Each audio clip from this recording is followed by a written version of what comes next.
একটা বিশেষ কথা বলার জন্য এই ভিডিওটা করছি। আজকে সন্ধ্যাবেলা কোনো কারণ ছাড়াই দেখলাম হঠাৎ ফেসবুক আমার অ্যাকাউন্টটা সাসপেন্ড করে দিয়েছে। কারণ বুঝতে পারলাম না।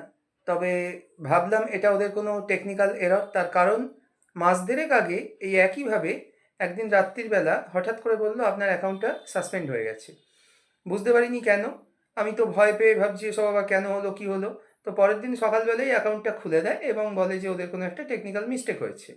এবং আমাকে অনেক কিছু ওরা বলে যে এই করুন, ওই করুন, আপনি ইমেল আইডি দিন, আপনার একটা ছবি ভিডিও তুলে পাঠান, আপনি কনফার্ম করুন, ক্যাপচা কোড দিন। তো সব দিই, তখন আবার ওটা ঠিক হয়। কিন্তু তখনও ওরা আমাকে 7 দিনের জন্যে কমেন্ট রেস্ট্রিক্ট করে রেখেছিল, ফ্রেন্ড রিকোয়েস্ট পাঠানো এবং মেসেজ করা থেকে রেস্ট্রিক্ট করে রেখেছিল। আজকেও সেটাই করলো। এবং আজকেই আমি আবার রিভিউ পিটিশন করলাম।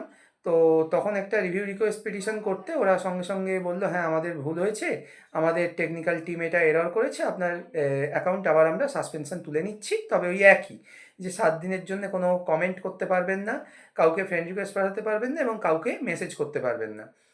এবার আমি বলি ব্যাপারটা কি। ওরা কারণ যেটা দেখাচ্ছে সেটা হচ্ছে আমি নাকি ওদের স্প্যাম বিষয়টার মধ্যে পড়ে গেছি। তার কারণ আমি নাকি অনেক বেশি লোকজনকে কমেন্ট করি, অনেক বেশি লোকজনকে লাইক করি, এবং সবথেকে বেশি কথা আমি নাকি অনেক বেশি লোকজনকে ফ্রেন্ড রিকোয়েস্ট পাঠাই। ফ্রেন্ড রিকোয়েস্ট আমি পাঠাই খুব বেশি লোককে নয়, তাও মাঝে মাঝে। তবে হ্যাঁ, লাইক কমেন্ট আমি করি প্রচুর। পাবলিক পোস্টে আমি লাইক কমেন্ট করি, বিশেষ করে বন্ধুদের পোস্টে সবসময়ই করি। সেটা যদি স্প্যামের পর্যায়ে চলে যায় তো কী বলতে পারি। আর থ্যাংক ইউ আমি প্রায়ই লিখি সবাইকে। কেউ আমাকে কিছু প্রশংসামূলক কিছু লিখলে বা কেউ আমাকে কিছু বললে আমি সাধারণত থ্যাংক ইউ বা ওয়েলকাম এগুলো লিখি। এখন এগুলো যদি স্প্যামের পর্যায়ে চলে যায় তাহলে আমার তো কিছু বলার নেই।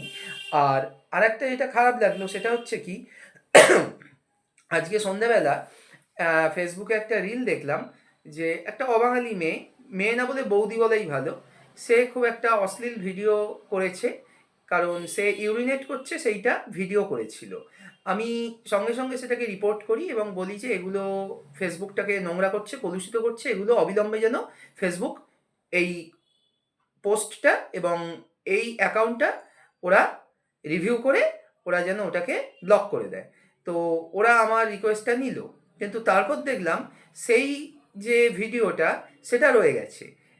যখন আবার নতুন করে আমার আর কি প্রোফাইলটা আমি ফিরে পেলাম আজকে, সেইটা রয়ে গেছে। কিন্তু আমার প্রোফাইলটা মাঝখান থেকে ওরা রেস্ট্রিক্ট করে দিল এবং আমার প্রোফাইলটা সাসপেন্ডও করে দিল।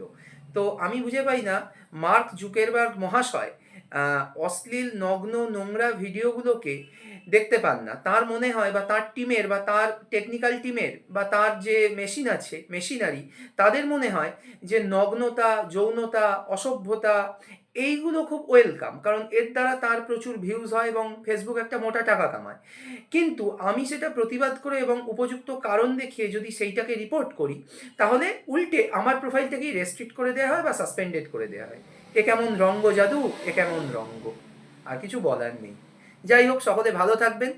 আর এইসব যখন তখন রেস্ট্রিকশনের খপ্পরে পড়ে তো খুবই চিন্তা পড়ে যাচ্ছি। তো যারা আমার খুব কাছের বন্ধু, যাদের সঙ্গে রেগুলার যোগাযোগ হয়, কথাবার্তা হয় মেসেঞ্জারে বা কমেন্টে, তো তাদের একটা রিকোয়েস্ট রইল, যদি আপনারা সম্ভব হয় আপনারা বিকল্প একটা আমাকে কিছু যোগাযোগের মাধ্যম জানিয়ে রাখবেন, যাতে করে ফেসবুক বা মেসেঞ্জারে আমাকে যখন তখন এরা রেস্ট্রিক্ট করে দিলে আমি যেন আপনাদের সাথে যোগাযোগ করতে পারি। এটুকুই বলার ছিল। সবাই ভালো থাকবেন। ধন্যবাদ। শুভরাত্রি।